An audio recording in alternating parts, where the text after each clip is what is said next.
Hey folks, how's it going? Welcome to the DWI Dark Match. It's Saturday. Normally this would be Sunday, but this week it's Saturday.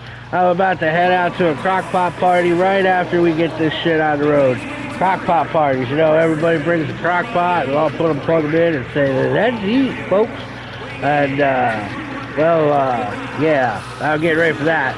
So, I might be a little sidetracked making sure, you know, because this shit's got a pre-cooked here crock pots in 8 hours and shit. John Ernst here, the Fisher King. We haven't seen him in a hot minute. I don't know how long a hot minute is compared to a regular minute, but it's been a long, long time. John Ernst has been, you know, busy, you know, making babies, raising babies, playing with babies, doing baby things. The other day when I seen him, he was like, my wife's a bitch, but I'm eating baby food. Why eat baby food? It's like, I do things with babies. Well, that's alright. Well, you could have done there, baby food eater. John Ernst, the Fisher King. Disclaimer, I don't know if John's ever eaten baby food or not. This is really just comedy. But I like the fact of being able to call John Ernst the baby food eater. And John, if you get mad at me, did your GoFundMe money come yet? Hey, Al. I don't know, I'm pissing on John's cornflakes. That's so sweet. Seems like a good day. Good day to piss on John's cornflakes. John Ernst.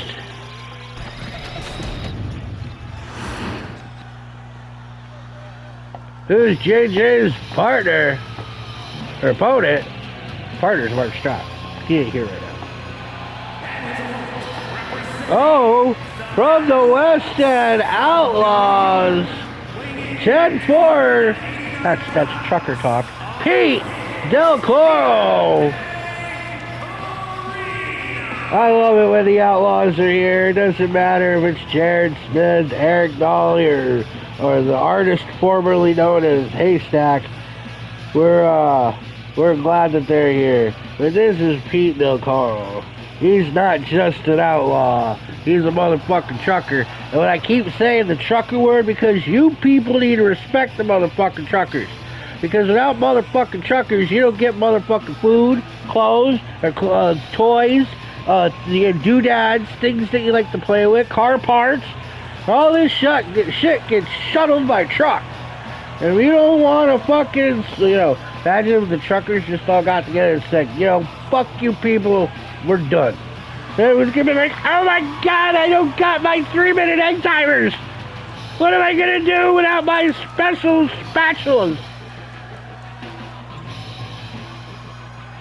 What am I gonna do without my rainbow Lululemon fucking pantyhose?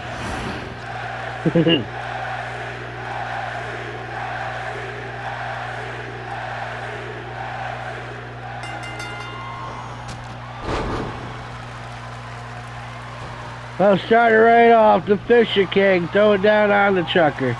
Oh, but then that reversal came pretty quick, you know what I mean?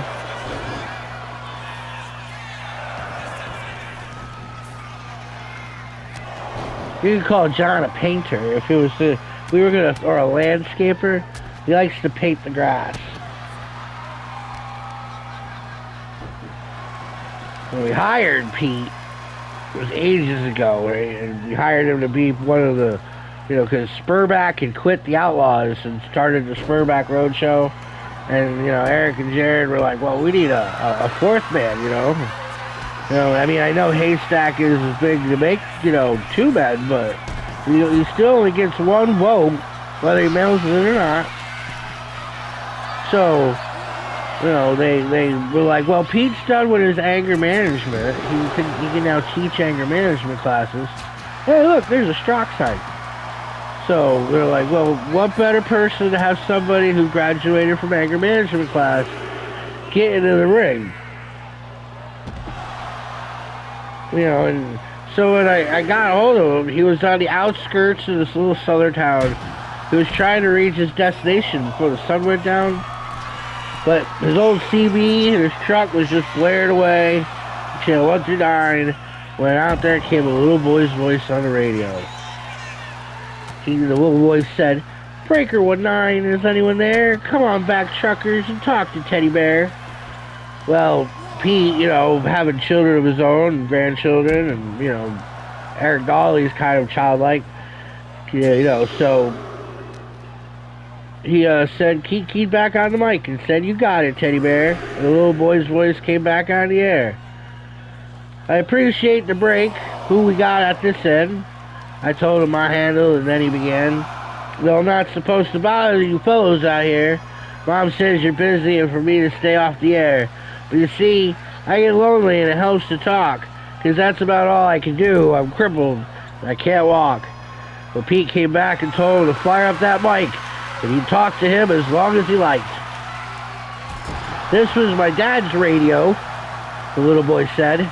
"But I guess it's mine and Mom's now, 'cause my daddy's dead. Dad had a wreck about a month ago. He was trying to get home in the blind snow. Mom has to work now to make ends meet, and I'm not much help with my 2 crippled feet. She says not to worry, that she'll make it all right, but I hear her crying sometimes late at night. You know, there's one thing I want more than anything else to see. I know you guys are too busy to bother with me, but you see, my dad used to take me for rides when he was home, but I guess that's all over now since my daddy's gone." Not one breaker came on that old CB as that little crippled boy talked to Pete. I heard him swallow a lump, just wouldn't stay down, as he thought about that boy back in Greenville town. Dad was going to take Mom and him with him later on that year. He remembered him saying, "Someday this old truck will be yours, Teddy Bear." But I know I never get to ride an 18-wheeler again. But this old base will keep me in touch with all of his trucker friends. Teddy Bear's gone back out now and leave you alone, 'cause it's about time for my mom to come home. And you give me a shout when you're passing through, and I'll surely be happy to come back to you. Well, Pete, he came back and he said, "Before you go, 1010, what's your home 20, little CB friend?" He gave Pete the address and didn't once hesitate, 'cause that hot load of freight was just going to have to wait. He turned that truck around on a dime and headed straight for Jackson Street, 229. As he rounded the corner, he got one heck of a shock. 18 wheels were lined up for 3 city blocks. He guessed every driver for miles around had caught Teddy Bear's call. That little crippled boy was having a ball. For as fast as one driver would carry him in, another would carry him to his truck and take off again. Well, that's why Pete decided that he needed to come to DWI and wrestle, so kids like Teddy Bear could watch him. John Ernst, he too gave Teddy Bear a ride that day. It was a good day for everybody. Last I heard, old Teddy Bear was applied for the Special Olympics. Well, this was another great match here at DWI Dark Matches. Remember, folks, tomorrow, you'll have to tune in tomorrow for Last Call, folks. Those are the games that have War Games matches. John Ernst gets the W today, though, folks. They got some scrape marks all across his face like he battled some cat. Alright, folks, you know the drill. And we say it. Fuck yourself.